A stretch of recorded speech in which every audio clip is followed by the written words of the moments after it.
Maybe it's in my makeup.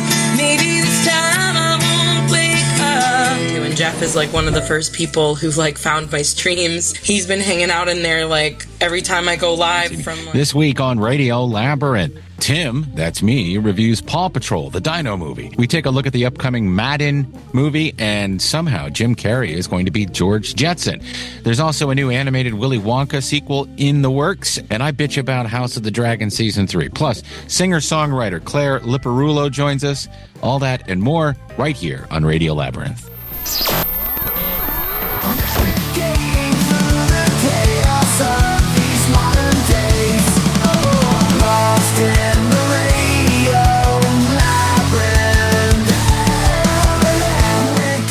This week, we're joined by singer-songwriter Claire Liparulo, a talented musician with a knack for turning real-life experiences into catchy, heartfelt songs. Claire brings a unique voice, a great sense of humor, and plenty of stories from her musical journey.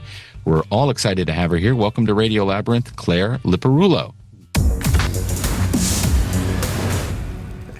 Claire, it's nice to meet you. Thank you for joining us this week. How is the GoFundMe going?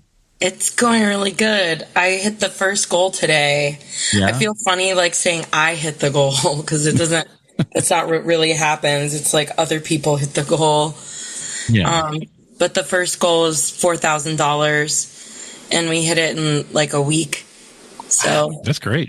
Yeah, that's insane and that's kind of burying the lead, I guess. What is the GoFundMe for? My new album. You have one album out now, and there's some debate of whether it's an album or an EP, I guess. Yeah, because music snobs are like, it's an EP. There's 7 songs on it. And I'm like, well, I ran out of money. It's an album, goddammit. How long have you been playing? What's your origin story?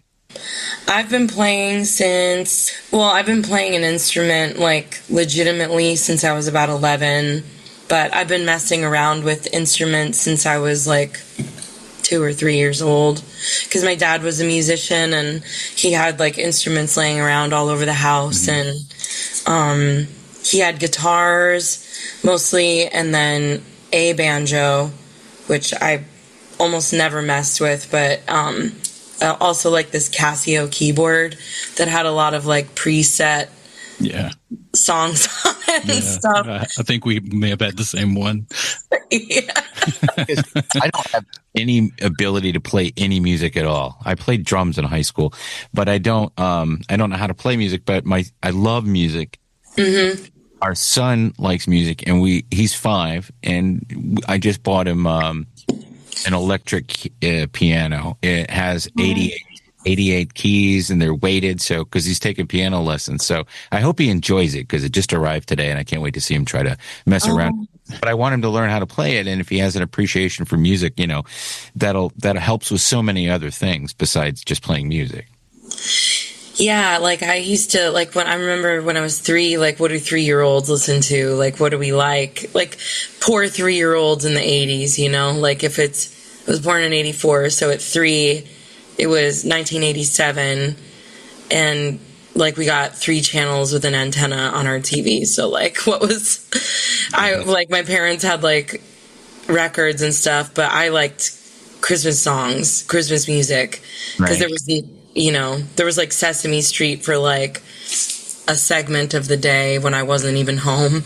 And then there was, cause I was like in preschool, and then there were like Christmas season, it would be the Christmas songs. And those are like the melodies, they're so hooky that they would stick. And I remember like picking out the first Noel on the Casio. And like just being like in love and fascinated. And then I used to like drag my dad's guitars out from under the bed at like 6 o'clock in the morning when all 3-year-olds wake up, like, and I would like quietly like slide them out and drag them out of the bedroom into the living room, and my parents would wake up and I'd be like tapping on the frets like it was like Doctor Who or like Star Trek. Like my parents were into a lot of sci-fi like that. Wow. That's cool. Yeah. So it's weird. I'm in being a believer. So in my 50s, whatever, and he's young, he's 5. So, he gets whatever I feel like listening to, but most of the time now it's whatever he wants to listen to. And his most requested song in the last couple of weeks, those have been Rhinestone Cowboy by Glenn Campbell and Waterloo by ABBA. So there you go. Hell yeah. The kids love ABBA. They do. Yeah. Go wrong. It's fun. It's that hooky thing that you were talking about. Mm-hmm. Yeah. It's just a kid's mind can pick up on those hooks and they stay in there forever.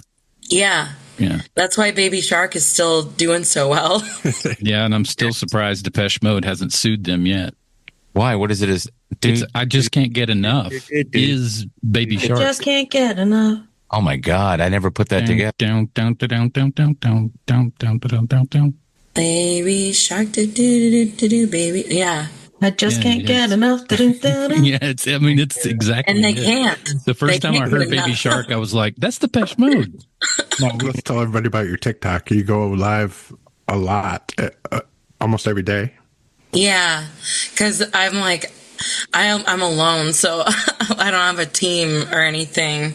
And everybody, like, there's so many things that people tell you to do when you're a singer-songwriter or an artist. Like, first of all, I have to pay my bills, and so I'm playing in like bars and restaurants, and then I'm like, how am I also going to have content, and how am I going to like make posts and still have a voice to use to make a living? And so I was like, maybe I could just like live stream from my gigs, and then it felt like a work smarter, not harder kind of thing. Yeah. And that's kind of what it turned into. And Jeff is like one of the first people who like found my streams, and like he's been hanging out in there like every time I go live from like I started going live like March, I think, of last year, and I like it blew up for like a month maybe, and I didn't know anything about like how to keep the algorithm happy, or like it's been like a learning experience, but yeah, and then the algorithm kind of like dropped me on my ass. Can I say ass? I don't know. And I would only get like maybe like a few hundred people a night in the live in like 3 hours. And so I would have like maybe 5 to 15 people per live for maybe like 9 months, 8 months, maybe 10 months, somewhere in there. And then something happened around the holidays where I was just going live so often because I was picking up. And my theory is that it was so damn cold outside, people had nothing better to do. So they were like finding my lives more and like sharing and contributing. And then the algorithm got boosted somehow. And then it started with like 200 people following me in March last year, and now we're at like 7,000 and something. Wow. So, That's nice. yeah, it doesn't feel like viral by any means, but it's like a steadily growing organic thing, and I think that's probably better. That's the way you want it. Yeah. Yeah. Build a community. That's what you want, because that's what will support you and base everything going forward. Yeah. Yeah. And kind of the plan with that was like, I've wanted to make this record for like a year, and I just didn't have the money to do it. So I just was like, well, maybe if I build a following on some platform or other and like stay consistent, it's like the many hands make light work kind of thing, like if I ask 7,000 people for $2, that doesn't feel like as big of a deal as like, 20 people giving me like $200 or whatever. Yeah. My band is called the Freecoasters. That's like a separate project altogether from like what I do like most of the time now. But we've been a band since like 2014. We've put out 2 albums. If you're into ska music, we're sort of like reggae, ska adjacent with like Southern American soul like on top of that. That's cool. Yeah. Okay. Florida is one of the few places in the country that has a base in ska music, especially the Tampa, Fort Myers, all that area. Like I toured in the 90s. Cool. And anytime we would be in Florida playing, we always had at least one or two ska bands on the ticket with us. And I love it because it's such a cool genre that is kind of like timeless now. And more people need to, I like it. So I'm always been surprised that ska never got caught on here like it did in the UK. Yeah, it's weird. Like Florida used to have a really strong ska scene, and like especially Tampa, where you're talking about. Like we still have really good shows there when we play. Like we've toured with the Slackers, the Toasters. Oh. There's a satanic ska band out of the Northeast called Mephistopheles. Yeah, that we've toured with. Which, they're really sweet guys, really good at their instruments, and it's all camp. Like it's all just if it'll get people in the door, it's something that you can use. Yeah, but we've the Slackers we've toured the most with. They are the best people. They're like probably my favorite band in the whole scene because they're just so well informed musically. And like, I wouldn't even necessarily consider them only a ska band. They play a lot of reggae. But the songwriting is just like really good, like objectively good. So if you're like, don't realize how hard it is, especially for a musician that trains on, like rock music, to turn around and try to play ska is like trying to relearn an instrument. It was for me. Yeah, it's so the beats are so different and the flow is different. I mean, Led Zeppelin couldn't even pull it off. So, they had to bring in a studio band for Jamaica. Yeah. Yeah. So it's one of those things that I'm always impressed with ska bands because you're going to get good musicians. Yeah. Those days of punk bands. Yeah. Those days of punk bands trying to be Rancid are long over. Well, you'd think that. Yeah. I'm not tuned in. So, well, I mean, there's like, there's like the Interrupters that it's like Lady Rancid kind of like, okay. They're great. They have been one of the really big bands that's taken off still in ska. She's got that like gravelly, like harsh voice that he did too, There's great bands like the Agrolites out of LA. Their lead singer, Jesse Wagner, is like also an incredible crooner singer. Mm-hmm. And he produced both of our records. And now he sings a lot with Western Standard Time Ska Orchestra, which is what Greg Lee of Hepcat used to do. Before he passed away a few years ago, but now Jesse sings a lot of that stuff. He's incredible. Just like he has perfect pitch for sure. Yeah. And I've learned a lot from him. He taught me how to play better rhythm guitar in a reggae band. 'Cause I was learning, and it's like brain surgery. Yeah. To go into that genre from like a rock background. What kind of music were you doing? We were doing like, at the time, because we started in 92 to about 2002, and it was alternative pop punk type stuff. Cool. We played a lot, especially in Florida. We played a lot of Jacksonville, Milk Bar a lot, and Jackrabbits. Yeah. That era. That was about the time that like Creed and Limp Bizkit were also locals. And so you'd luck out and then get on one of those bills and right when they were blowing up, and it was like, man, this is the scene to be in. Everybody's getting picked up, but they're picking up the wrong ones. Doesn't it always feel that way? Like, damn it. It's the one the entire scene always makes fun of, is the one that ends up, like you were saying before, it's the ones that put the work in. Even if they're not as good, they'll make it because they've got the drive to do it. Yeah, it's true. It's like you either have to like have this like incredibly exceptional, unique gimmick, or sound. I don't even want to like betray the art of it, but like you either have to have that, or you just have to be like mass appeal and like mass appeal is also like McDonald's, you know? Like, we can all agree that doesn't actually taste like a great burger. Right. But sometimes it does, but sometimes it doesn't. So I watched your live last night. It's not the first time I've watched your live. Oh, really? Oh, yeah. I was cooking dinner and I watched it or listened to it. And I commented a couple times and I shared it. And I shared it with my daughter, who's a 20-year-old musician. And she lives in Athens, Georgia. Oh.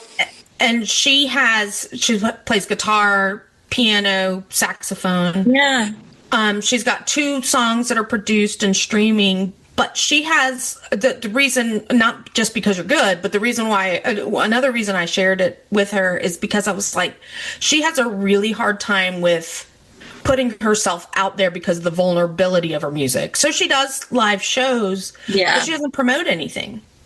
Like, she is very weary of promoting herself. So what kind of advice would you give, you know, a 20-year-old girl who's super talented, but not hesitant on that, putting that vulnerability out there? No one's going to do it for you. So, like, how bad do you want it?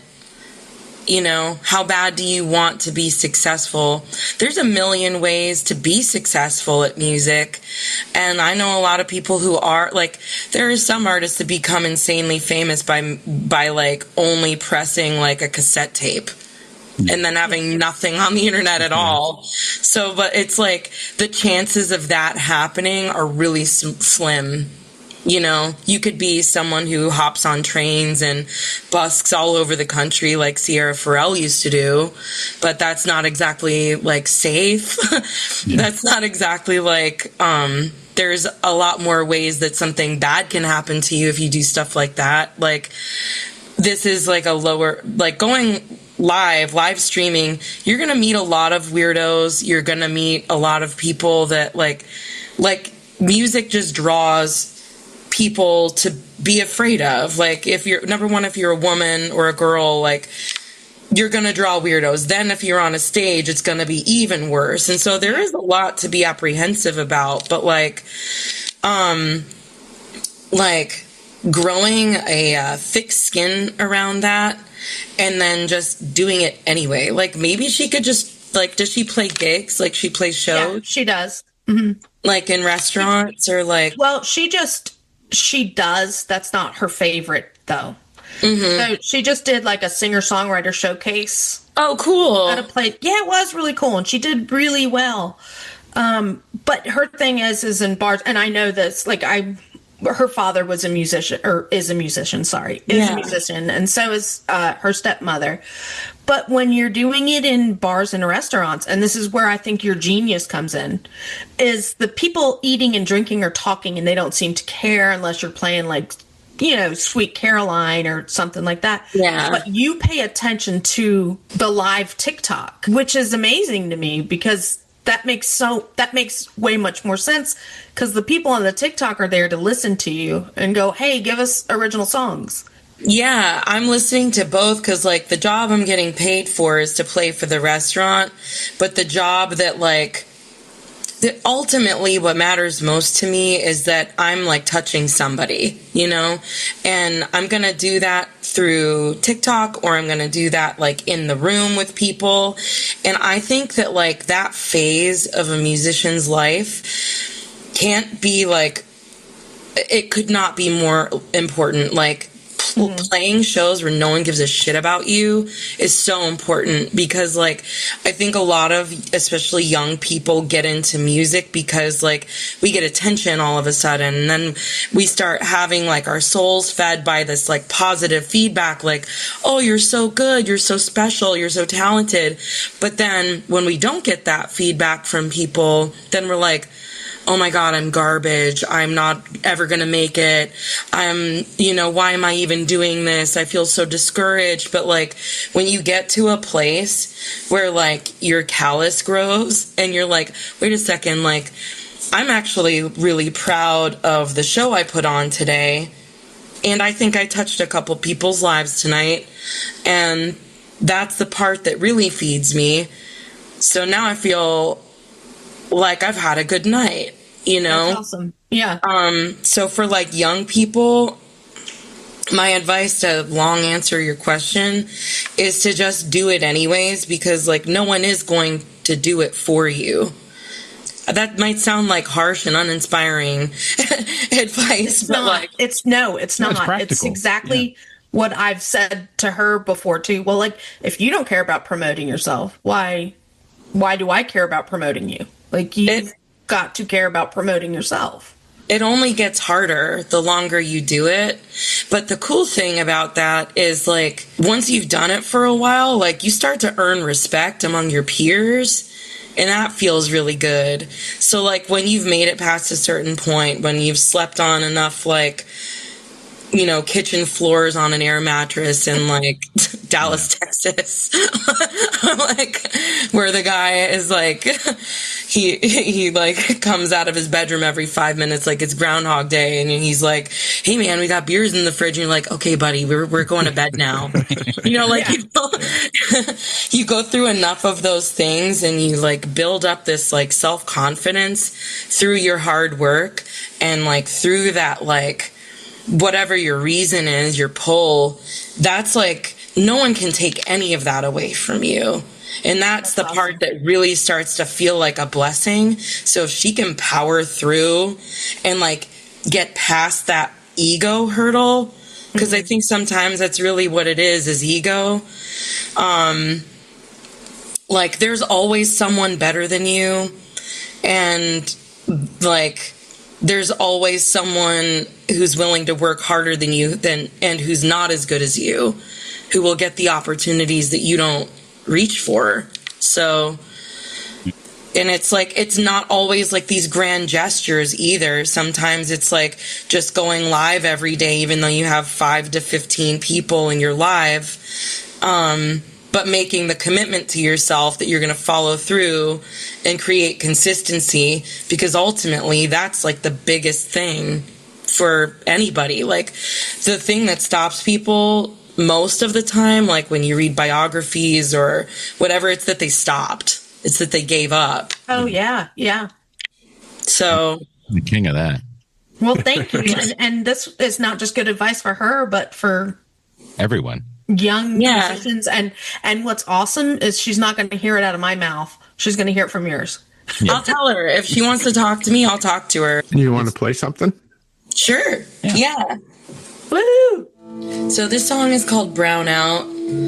I wrote this song during Hurricane Ian, which I don't know if you guys remember that, but down here in Southwest Florida, that was a really catastrophic hurricane that just sat on my town for like 10 hours and like completely destroyed Fort Myers Beach, killed a lot of people. I had to evacuate, and I was in a town called Lehigh Acres with some good friends of mine, and I was watching this like oak tree bang into a power transformer, and it was causing the power to go on and off. And I was on the phone with someone I used to be in a relationship with, and he was telling me that his friend was in the hospital and was in an induced coma, and like for alcoholism, and those two things happening at the same time like just reminded me of what it feels like to love a person who struggles with addiction. And I kind of started like writing this song out on a piece of like notebook paper. And I wrote it from the perspective of a loved one that I lost to mental health and addiction.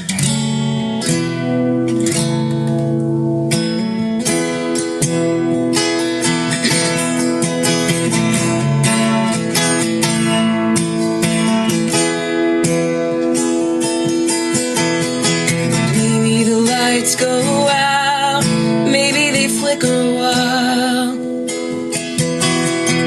maybe you stick around for the brown out,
To roses 'cause I wanted her to see. This time I'm gonna stay clean. Really wanna prove it to me too.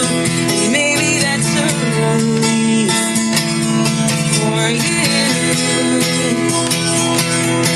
Maybe it's in my makeup. Maybe this time I won't wake up. And maybe that's a relief for you, more than me.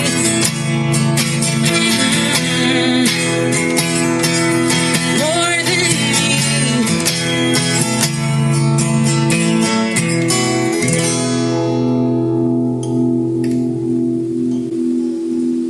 Nice. Yeah. Thank you. I've lost somebody very close to addiction as well. Oh, I'm so sorry. I'm sorry too. It was my dad. Sadly, he abused opiates my whole life, and then I started just falling into relationships with people who became addicts or who were addicts, and then it just was like, oh my God. But it gave me a lot of perspective, and another reason I wrote that song, I wrote it from like my dad's perspective. Yeah. Because I was like tired of feeling angry, and loving another addict at the time was teaching me this like new perspective of like compassion for him. And like the compassion was really important because like if you resent or if you're angry, you just stay like locked in that, and you can't really like let things go with those feelings in you, I feel like. But when you have compassion, it's like you finally start to feel like a release of that. Yeah. And for people who still have active addicts in their lives or are active addicts, like you don't get anywhere like making people feel any worse about it, you know? And so the compassion part was like really important to me, and that was one of the first songs I've like really addressed that so directly in. Well, it's a beautiful song. Yeah, really good song, and good choice, Jeff. Good shout out. Good job. Tell everybody where they can find you on TikTok and Send me the email. Online and everything. Yeah, you can find me on TikTok at Claire and a Guitar, because my last name is Italian and it's challenging. So Claire and a Guitar, all spelled out, all like one word. That's my TikTok, my Instagram. I think if you put it on YouTube even, you'll find my YouTube channel.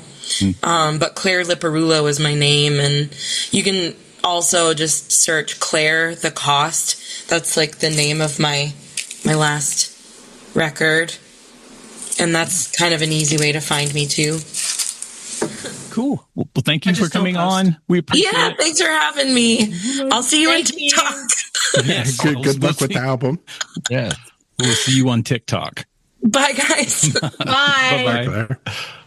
All right. Thank you, Claire, for joining us, and much success. Everybody check out her GoFundMe, and we hope to have her back sometime. Radio Labyrinth is also brought to you by the Punchline Comedy Club in Sandy Springs, Georgia, tucked inside the legendary Landmark Diner. The Punchline is Atlanta's longest-running premier comedy nightclub. Get yourself a nice meal, have a couple of drinks, make sure you tip your wait staff, and satisfy any cravings you have while you are laughing. This weekend, Pete Lee is there, the 14th through the 16th. On the 15th, Lana Siebel. And then August 20th, you have Tony Dabas. August 23rd, Connor King. August 27th through the 29th, John Heffron returns on He's Always a very funny comedian to see live. And then August 29th, DJ Demers. Go to punchline.com for tickets and information and to see all the shows. I just wanted to let you guys know that I got to go to an advanced screening of Paw Patrol, the Dino movie, and I loved every second of it. It was so good. Good. I took my son to an advanced screening, and when we checked in, he got a mask. He got the Dalmatian, the little Dalmatian, the fire truck guy. Marshall. I'm not familiar with all of them, but it was an enjoyable movie. It was not bad, and Gil gave it 4 cars. Snoop Dogg and Paris Hilton at the beginning were funny. But I do agree that it is propaganda, and they do need to do, some reform, I think. But I interviewed Gil about it, and you can hear it on the podcast for the Sunday Show with Tim Andrews and George Clark. Anyway, but it's a good movie if it comes out on the 14th. I'm a spoil sport, and this is a spoiler alert. So if you've never read the books that influenced or inspired House of the Dragon, you might want to mute it for 1 second. I can't wait for Rhaenyra to get eaten. Why did you dislike it so much? I did not like it. I don't know what's going on. How many of these bastard kids? What? So what are you, like we talked the other night, and I was like, I'm a couple episodes behind. Now I'm caught up. What was confusing? I don't like her. I've read enough to know that the character, the way that that they are portraying the character is not the way it was written, which I'm fine with, but it's just dumb. I can't follow it. I mean, isn't she written? She's written as like she's terrible, right? She's cruel. Yeah, I don't think you're supposed to like her. But and I think we're seeing her come into that era. I do like her, but I see her going into that era. She's called the Cruel, right? Maybe it's just me not being able to follow all the different, because she has so many bastards. And then who are the Valerian people, and why is the sea snake? I guess I got to start over again, but I don't have the bandwidth for it. The brain. I'm just ready for something to watch that I can understand. I'm stupid. So, they're all related. I know. Okay, and through a night of this. I want. What's that show that we liked? A Night of the Seven Kingdoms. That was simple. Simple. 2 characters for the most part, like the first couple of seasons of Game of Thrones without the dragons and the battles. Well, I will tell you, the first 2 seasons of House of the Dragon was like hard because they all look the same. All their names sound the same. Mm-hmm. So it is hard to keep up with it. But I tell people, if you just keep up with it till season 3, like I feel like season 3 has been a banger. Like every episode, I've loved it. I think I forget her name, the actress the actor, female actor, they, them, the person playing Rhaenyra is a very good actress. I will say that. She is, and she's beautiful too. Yes, they are very beautiful. Yeah.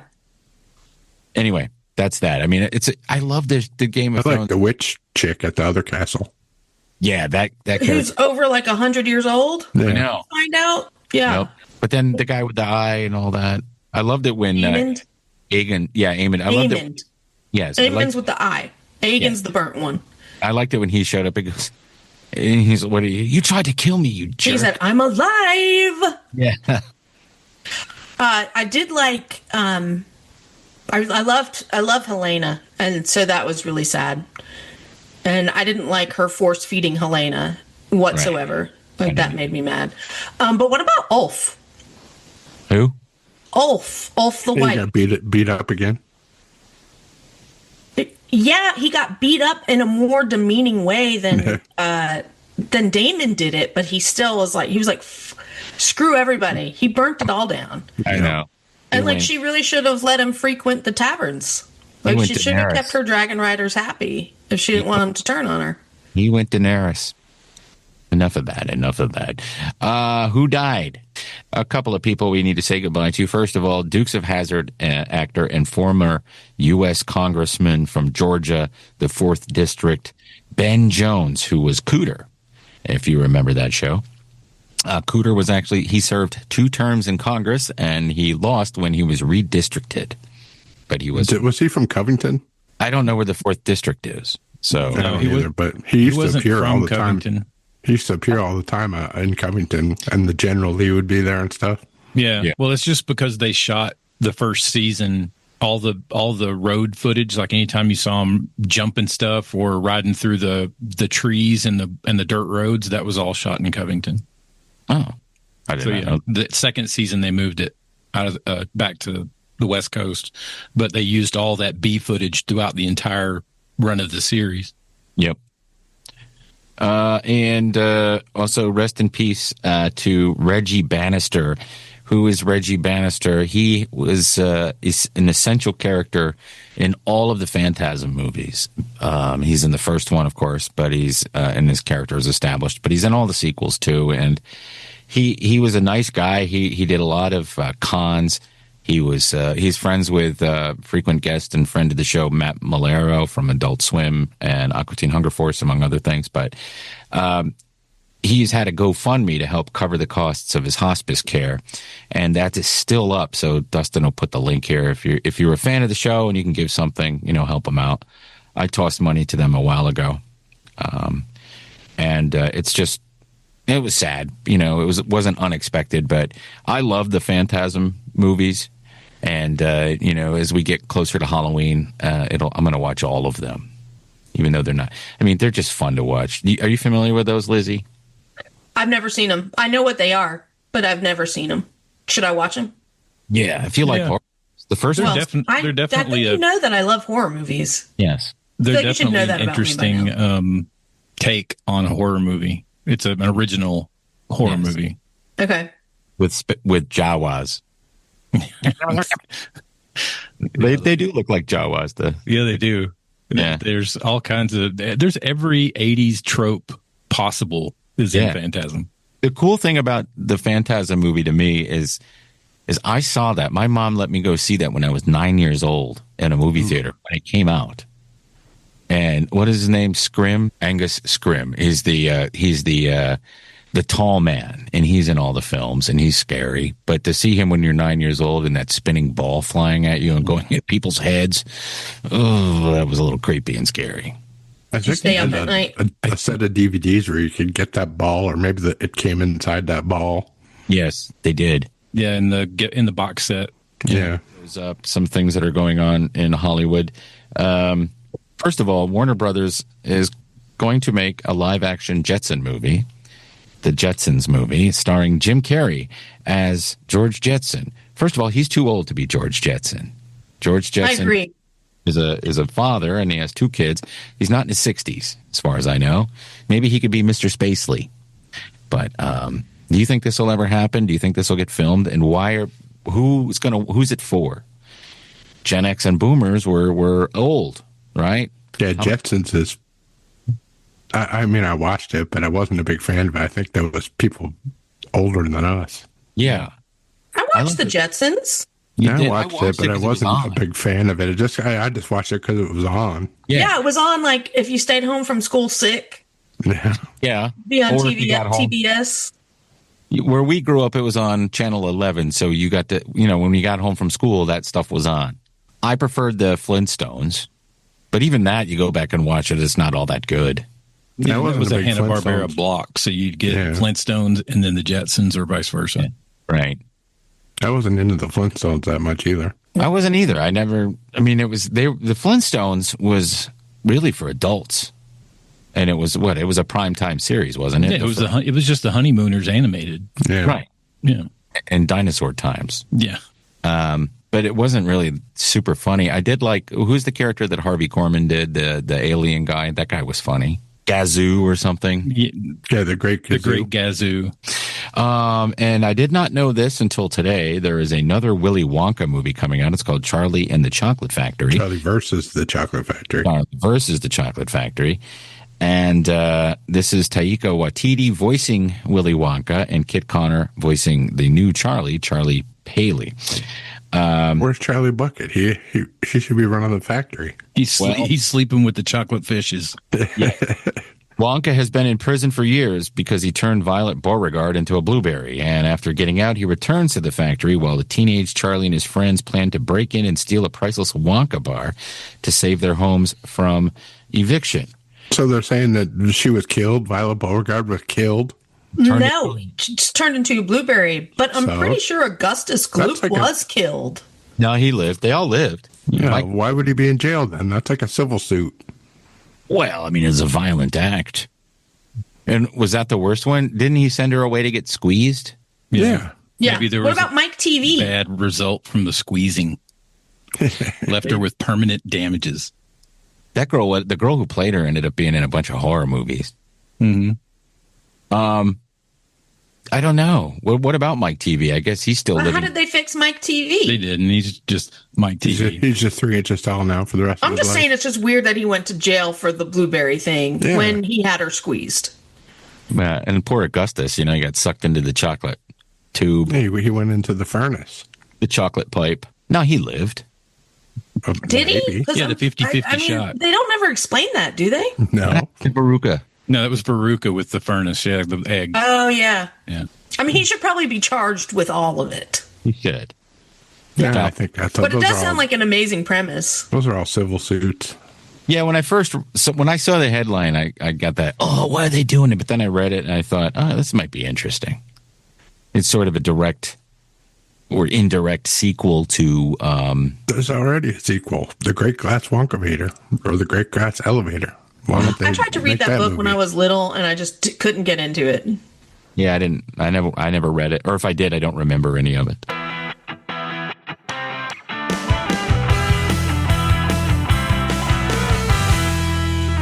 Trailers for trailer trash. And for some reason, Jeff put this one in here, and it says, why don't you have a seat right over there? Primetime. This looks good. Primetime follows Chris Hansen at the height of To Catch a Predator as the show's explosive success pushes him deeper into the murky line between journalism, justice, celebrity, and exploitation. Most of those guys that got arrested were let off. Yeah, that's why they had to cancel the show, especially after one guy himself. Well, they were surrounding the house while the guy was in there, wouldn't let him in. Yeah. But there was a guy from Georgia who got caught up in that, and I remember that I had to go to a caught up in it. He got busted doing it. Yeah. And I had to go to a meeting. He was there because it was involved in what I was doing in the meeting. And it was just weird sitting there knowing that he was on the show and not commenting on it. It was bizarre. I watched that show. I was pregnant with Bella, watching it. It would come on. I swear it would come on like every night. Maybe it was reruns or something, but I got really into it when I was pregnant with Bella, and I loved it. And I know it's not funny. I know the show's not funny, but when Chris Hansen reads it back to people, I couldn't help but laugh. He was just... That's funny. It's not funny. That's him crossing the line between journalism, celebrity, and exploitation. That's what the movie is about. Well, that's what the movie's about, right? Yeah. They're going to expose that, right? Mm-hmm. Yeah. But anyway, I'm excited for the movie. I think that what's his name looks great in it. Robert Pattinson. He looks... I'm obsessed with him for his range at this point because he is acting and sounding just like him. It just makes me want more Batman, though. Yeah, they're working on it. I've never seen his Batman movies. Yeah, watch it. Just one for now, but one's coming out. Are they good? Is it good? Mm-hmm. Yeah, it's real good. Especially if you like the Penguin. I thought Skylar Gisondo was in this. Is it not Skylar Gisondo from Righteous Gemstones? I don't know who that is. Yes, you're right. Yes. And he plays the decoy. Oh, okay. So he's the one that's online doing the chatting. Or on the phone doing the talking. I think the cops are the ones doing the chatting. Okay. And if they need a phone call or when they show up at the house, he comes out and he's like, hi, how are you? I think this movie is going to be a big hit. It comes out on the 25th in theaters only. The next one. Maybe I liked watching dirtbags get busted. I don't know. We all did. Everybody thought that was great. Did you watch My Strange Arrest? No, what's that? Mm-mm. It's on A&E. It's basically like the funny cop stories. Mm-hmm. And sometimes they have the actual people that got arrested. What do you mean, this actual people from what? Like if somebody got arrested. Like, and they find this one lady, her car's broken down. She's drunk, trying to sit in the river and pretend she's swimming. Oh, and then she wasn't driving the car. Yeah. And then they interview her now, and she's sober and everything now, and she says like, "Oh God, that bathing suit itself was a crime."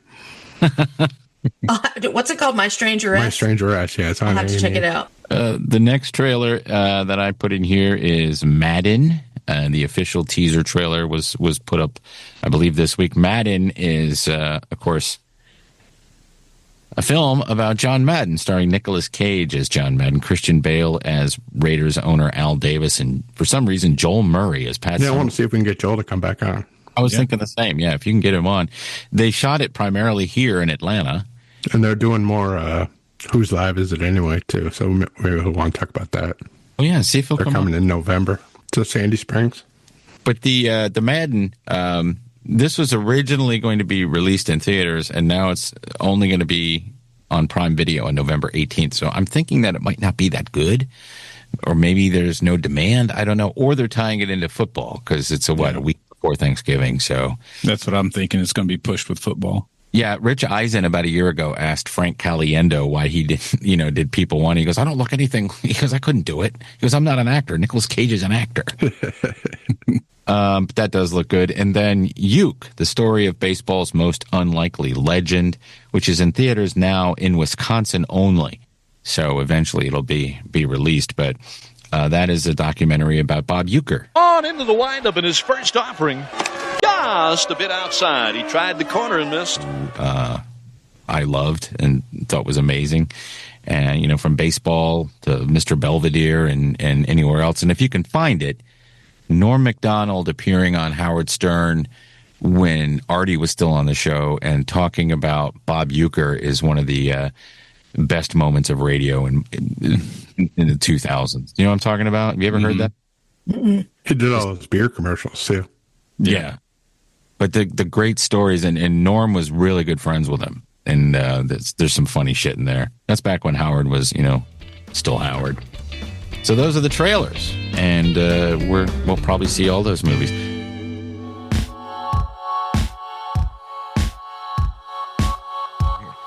Hey, it's your former president, George W. Bush.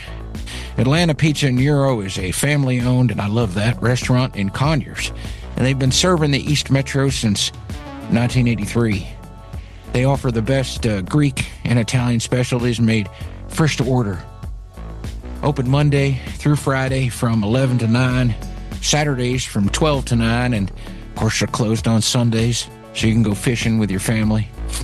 Because I believe that the man and fish can coexist peacefully, and you should be able to put food on your family. They also got a food truck, so if you're interested in booking a food truck for a corporate or private event, please contact Mike at 770-483-6228. Thanks for listening to Radio Labyrinth and for all your continued support. Do you have commercial or residential construction printing needs? Sure, we all do. Well, what are you waiting for? Contact LDI Repro Printing of Athens. They've been in Athens, Georgia since 2005 with fast turnaround and affordable prices. Call 706-316-9366 or email them at athens@ldiline.com. Views. Or. Snooze.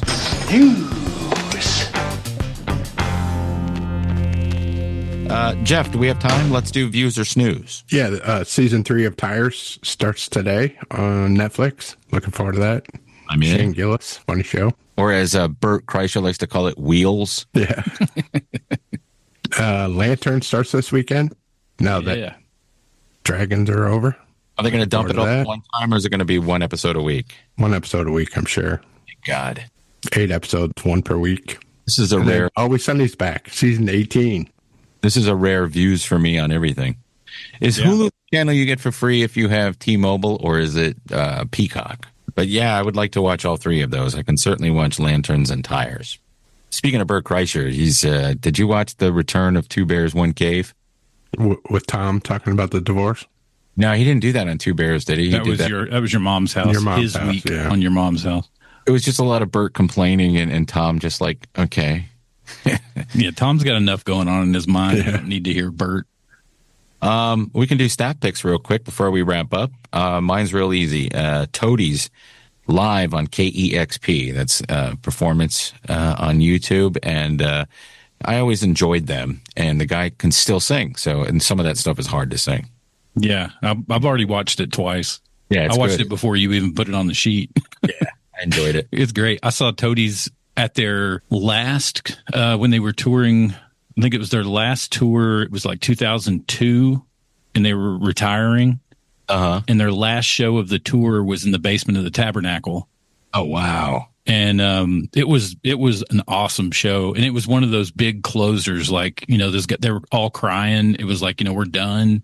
We're not going to come back. And it was a really great show. And to see them now again, probably 20 years older, but still be able to pull all that stuff off is great. And what is a Possum Kingdom is a great song. Yeah, everything off Rubberneck was great. Mine's Roy Scovel's stand-up special on Netflix. Was it good? Yeah, it's really funny. I have to check. I like him. He does this whole emotional bit at the end about his dad. Mm-hmm. And then he uses the whole thing about his dad dying to try and sell merch. Let's see. Mine is this week. I got the 4K of Dracula, the 2026 Dracula by Luc Besson. Really, I mean, I love Luc Besson movies anyway, you know, regardless of him as a person. But yeah, I've watched all of his movies. You know, I don't miss one when it comes out. And this one's his take on classic Dracula. It's got Christoph Waltz in it playing Van Helsing. Why didn't I see this? When did this come out? It came out probably about 4 months ago. Okay. But yeah, I mean, it's got, people complained about it because they said, oh, it looks great and everything's great. But in his castle, he has like henchmen, kind of like Oompa Loompas, but they're little gargoyles. Okay. And that's the one thing people were like complaining about the movie. But I mean, it's a little hokey, but I enjoyed it. We've been watching The Brady Bunch. Me and Anna. Nice. Yeah. We're on almost the end of the second season, and it withholds the test of time. Though there is a lot of misogyny on it. Oh, yeah. Like a lot. They're like, freaking girls, women can't do anything. But they push back against that. They do. Absolutely. Okay. Yeah. It's there for a reason to be pushed back against. Yeah. Yeah. It's still really great. So. And Al's liking it. Oh yeah, he loves it. Old. He's like, Mom, you want to watch an episode? I'm like, yeah, but I do.